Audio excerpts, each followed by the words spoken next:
Okay, I just want to let you know, going around on the news and Facebook and different places are reports that, coconut oil and all these other things aren't as good for you as we thought they were, thus says the American Heart Association.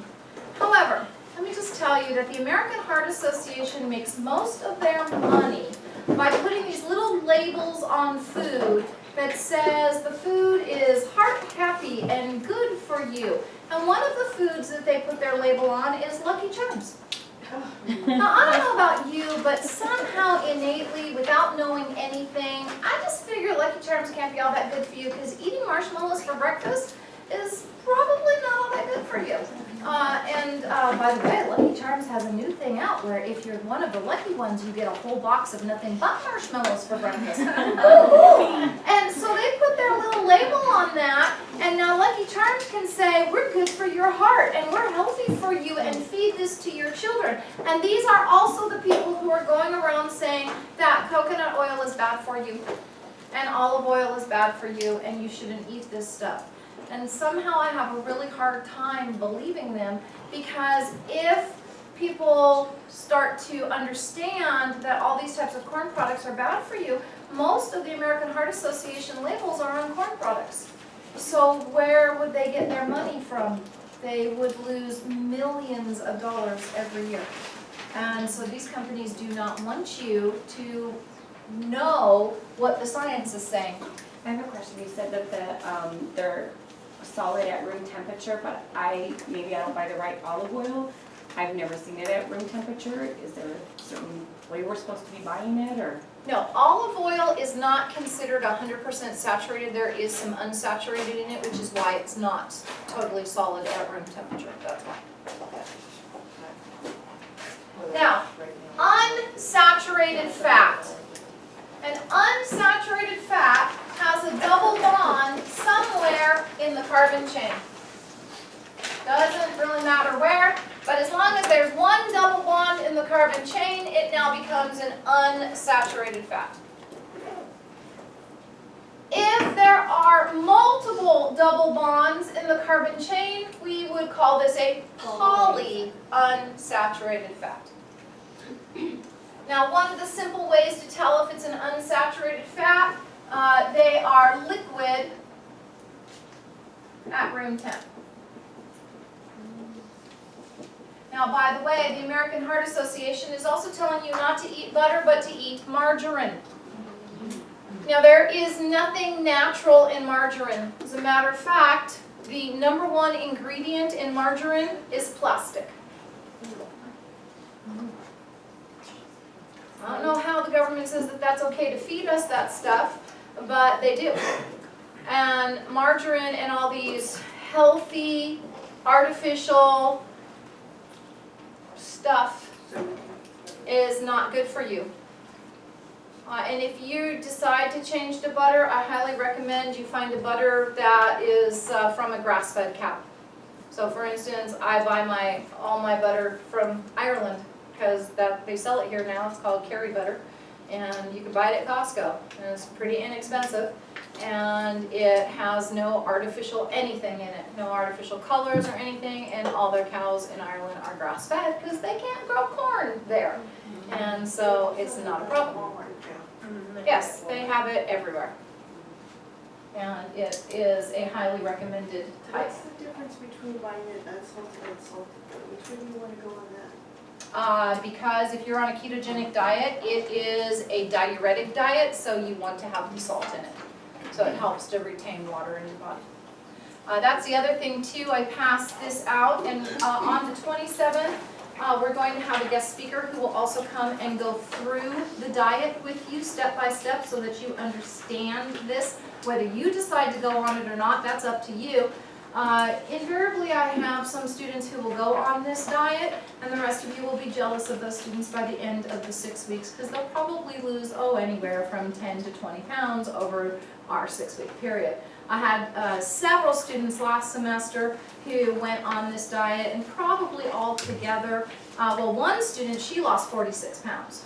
And she did that in about 10, 12 weeks, something like that. I've had one student who, he has lost over 115 pounds so far on the diet. So let me tell you, it is, the nice thing about this diet is you can tell your patients, number one, it's not a diet, it's a lifestyle. And number two, you will never be hungry, ever. Because you can eat as much fat as you want. You can even like take scoops of coconut oil and just munch down on that stuff if you like it. You will absolutely never be hungry. As a matter of fact, I have in here a little bit of coffee and the rest of it is heavy whipping cream. And if you're drinking that every day, you're not going to be hungry and you're going to lose a lot of weight. And you think absolutely the opposite. One of my daughters, she is very ill. She's the one who's going to be coming in to talk to you. And she has been on this diet. She's lost, over 50 pounds on the diet. She's still overweight because of her illness. She has what's called Cushing's disease, and they're trying to figure that out. And, but being on this diet, she just had her blood work done. Now, you would think that since she's overweight, she'd have high cholesterol levels and high triglyceride levels and all this kind of good stuff. And she brought all her lab results back to her doctor, and the doctor's like, I don't understand this. Your triglycerides are perfect. Your HDL and LDL cholesterol levels are fantastic. All of the markers that should say that because you're obese that you have all this bad cardiovascular problem, they're excellent. And she goes, well, I'm only overweight because I have this Cushing's problem, and as soon as this gets cleared up, I should be able to lose all my weight because I drink heavy whipping cream every single day. You should have seen that doctor's face. He's like, I don't understand. That should do absolutely the opposite to you. So then she, of course, whipped out her ketogenic diet guide and handed it to the doctor, because she carries this with her everywhere she goes, and said, maybe you should read this. And tried to explain to him. He was not happy with anything she said. And most of the doctors you talk to, they've been trained exactly the same way the rest of us were trained. This is how I was trained when I went to medical school. Fat is bad, carbohydrates are good. Kind of sort of eat a little bit of protein and you'll be healthy. And look at us, we're not. The majority of us are not healthy people. And one of the other problems is we have such low fat in our diet, we're also seeing people having immune system problems. Because our immune system runs off of fat-based hormones. And if you don't have enough fat in your diet, you cannot make enough of these fat-based hormones in order to properly run your immune system. And now all of a sudden we see these floods of people having autoimmune problems. We have a lot of children with autism, and we have a higher incidence of Parkinson's disease and dementia than we've ever had before. And when you look at these people's brains, one of the things that's missing is the myelin covering on their neurons, and myelin is made out of fat. And if we're giving our children non-fat milk and giving them Lucky Charms for breakfast instead of bacon and eggs, how do you think they're going to develop myelin sheaths on their neurons? Well, no wonder they have autism or ADD. Because as little kids, we used to drink whole milk, and you get to scrape the cream off the top and eat that too like it was candy. And that's nothing but 100% fat. And you didn't have people who had ADD and all these autism problems. It was like 1 in 10,000 children had autism when I was a kid, and now it's 1 in 50. That's ridiculous. There's no reason for that absolutely at all, but most people believe it's a change in the American diet that causes this problem. And if you start looking at other countries, for instance, like Japan, they're becoming very Americanized in their diet, eating a lot of our fast food, and they're also getting all of our diseases. Rates of cancer have gone up, autoimmune diseases have gone up, obesity has gone up, because they took on the crazy, dumb American diet. Now there's also something called a trans fat. And you've probably heard of trans fats. We know that trans fats cause cancer. There are all kinds of studies out there to show trans fats are the leading cause, especially of things like colon cancer. You don't want to consume those, and it doesn't matter who you talk to, everybody agrees that trans fats are bad.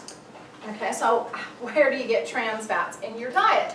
Well, trans fats are usually unsaturated fats like corn oil, canola oil,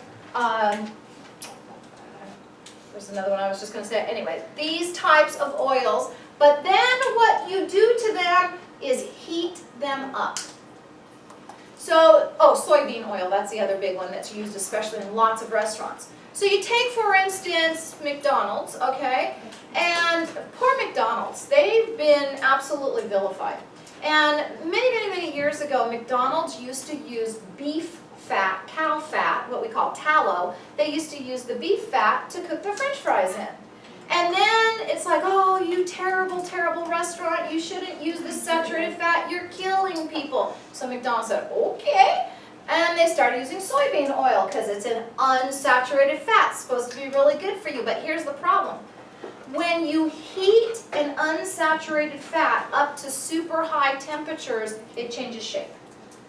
The chemical structure breaks down. And especially if you heat it at super high temperatures for long periods of time. And that could be 5 hours, 24 hours, a week, sometimes a month, that they put that soybean oil into that big French fry vat and leave it there. And they keep it super hot and they fry zillions of French fries in it. And it changes structure constantly all the time and becomes a trans fat. So that when you're buying that child of yours a Happy Meal, you are also providing them with little cancer sticks in the form of French fries fried up in trans fat. We went to a restaurant the other day. I took my grandkids to a diner, and I was very pleased that all over the diner it said, we do not cook with trans fats. So I asked them, so what do you cook with? And they said, we cook with beef fat.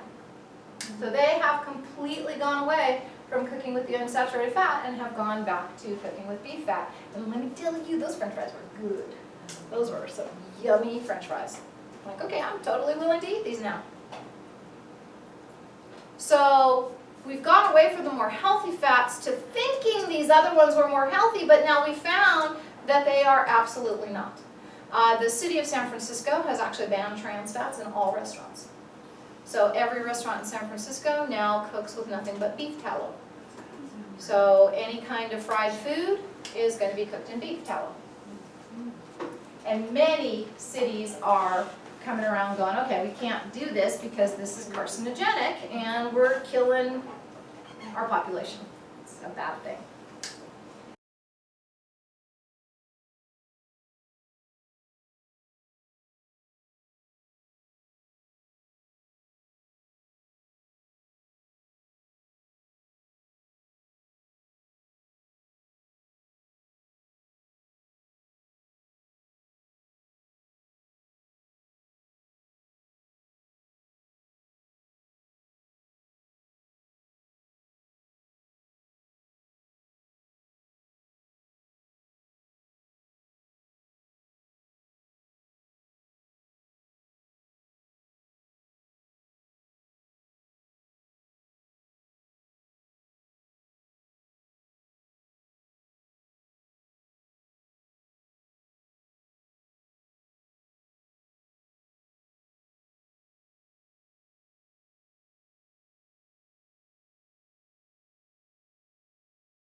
One of the things I forgot to tell you, and this is really important, you should know this. Remember I said that triglycerides or fats are for long-term energy, okay? So now let's watch. When our body breaks this down as an energy source, what it's going to do is it's going to break 2 carbons off this chain at a time to be able to provide energy for the body. 2 carbons at a time, all right? Now, in order to do this also, you have to have oxygen present. Now, this is why this is so important for you to know this. So, by eating more fats in your diet, you can break down, dissolve fats, lose weight. But if you want to lose weight and get a little more healthy a little quicker, you could also exercise, okay? And we know that exercise is very important. Kristen's like, I'd just rather eat fat and not do the exercise thing. I'm American. It's like against our Constitution to do that exercise stuff, okay? But if you get your patient to exercise, which of course is very healthy for the body, one of the things you have to make sure you tell them is not to exercise too hard. If they exercise too hard, you can't get enough oxygen to the tissues, okay? So how do you know if somebody's exercising too hard or not, all right? So when you explain, here's the level of exercise I want you to get to, and don't go any further than this. You need to be able to talk while exercising. Now, it doesn't mean like I'm talking to you very smoothly and easily. It means that you're kind of out of breath while you're exercising, but you can still have a conversation. It's kind of, okay, I'm really tired here, but I can still talk. Okay, you get the idea? If they're exercising so hard that they can't talk to someone, they're exercising too hard. Matter of fact, in exercise physiology, we say if they can't talk, they have gone over their 80% max. And when you go over your 80% max, what we actually find is that the body breaks down instead of builds up. So you don't want them exercising too hard. And we as Americans, we have a tendency to do everything overboard, okay? So usually when you tell your patients to exercise, they like flat out go super fast, really hard, and then they injure themselves and then they can't ever exercise again, okay? So you want them to start out really slowly. Don't exercise every day. Start out at least every other day, or maybe every 3rd day in the beginning, because you also don't want them to be too sore. You want them to want to go back and do this again.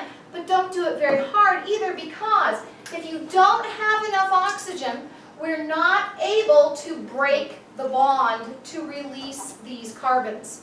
Oxygen is absolutely necessary to break those bonds. Now, one other thing that you also need to tell them is not to eat any carbohydrates for at least 30 minutes before exercising. Because look at this. In order to break this bond, to release these 2 carbons, you need a certain enzyme called lipase. Okay? That enzyme, that chemical, is like biological scissors. It cuts that bond, and we can use this fat as a nice energy source. Okay? But if I eat carbohydrates, you know that when I eat my sugars or my carbs, I will increase insulin.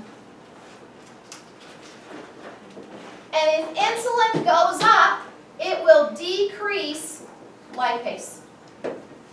So here I am exercising, trying to break down fat in my body, but I will not be able to if I have carbs in my system. Oh, you don't have to worry about that. I'll drop it like 50 times, okay?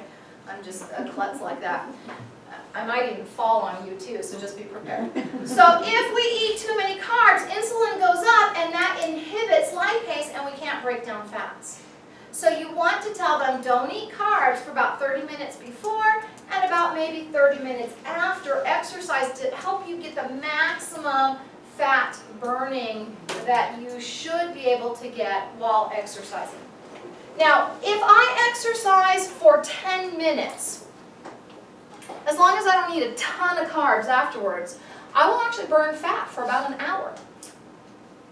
If I exercise for 30 minutes, I'll burn fat for about 3 hours. Now, we used to say in exercise physiology, okay, we used to believe that you had to exercise for about 30 minutes straight before you actually started burning fat. And they've done a whole bunch of studies and found that that's absolutely not true, which is awesome for your patient. Because now what you can tell them is if you just exercise for 10 minutes, you will start burning fat. Just 10 minutes, that's all you gotta do. Which means that your patient could easily, potentially, if they wanted to, exercise 10 in the morning, 10 in the afternoon, 10 in the evening. They got their 30 minutes in. And they get the same effect of fat burning as if they exercise for 30 minutes straight. Which is really cool because in the beginning, a lot of your patients can't exercise 30 minutes straight. But if they could just do a little bit, up to 10 minutes, okay, they might actually be able to survive that. So you tell them 10, 10, 10, and you're doing good. Even if they just start with 10 minutes a day at first and work themselves up to that 10 3 times a day, eventually they're going to find that they'll be able to do 30 straight with no problem if they have that kind of time. Now, we want to try to get your patient up to about 45 minutes straight. That's when you get a super good, not only fat burning, but muscle building, really nice cardiovascular effect on the body, if that's possible. And here's what's really interesting. Have you ever noticed some people will go, you know, especially people super fit, they exercise a lot, they're like, oh, I'm so tired, I need to go to the gym. Like, huh? I thought it was opposite to that, but they're, no, when I go exercise, I get so much energy afterwards. And that's absolutely true. When they have their body tuned up and they are exercising, that exercise allows them to burn more fat, which now converts into much more energy. They actually feel more energetic after the exercise than they did before. Which is exactly how the body should be. You know that you are really optimizing your fat stores and doing what's right, okay, as far as being able to burn fat when you can do that and come out actually feeling better than when you went in. Now, one other thing. Notice this guide that I gave you is called the ketogenic diet, all right? Here's why. Because whenever we break these two carbons off of our chain here, we also form a waste product, which is called a ketone. And so when you're breaking more fat, you will produce more ketones. And one of the things that your doctor will tell you is, holy crap, this is so bad for you. You do not want to make more ketones. This is horrible. Okay, yes and no. You will never be able to produce so many ketones that it will harm you if you're on a diet. Now, diabetics, people who do not have a well-regulated homeostasis in their body, break fat down at a super duper high rate. Super high rate if they have an uncontrolled diabetes, which means they will make massively high ketone levels in their body. Ketones are acidic. And it can change their pH, which can cause all kinds of problems in the body, even send them into a coma. But if you're on a regular diet, you can never produce that many ketones. This is not going to happen. You're not going to change the pH in your body. But ketones are recycled in the body, and these are the preferred fuel source of the brain. So when I told you the brain likes to use fat, it actually likes to use the ketone waste product from the breakdown of fat. And there are a lot of papers dating back to the 1920s showing that children who have epilepsy typically have very low ketone levels, and so the neurons in their brain don't fire correctly, and if we can get their ketone levels higher, which means you put them on a higher fat diet, their epileptic seizures will drop. Some of you may have seen, there's been a couple episodes that have been on TV about children who are consuming hemp oil in order to lower their epileptic seizures. It's an oil, it's a fat. You could do it with coconut oil too.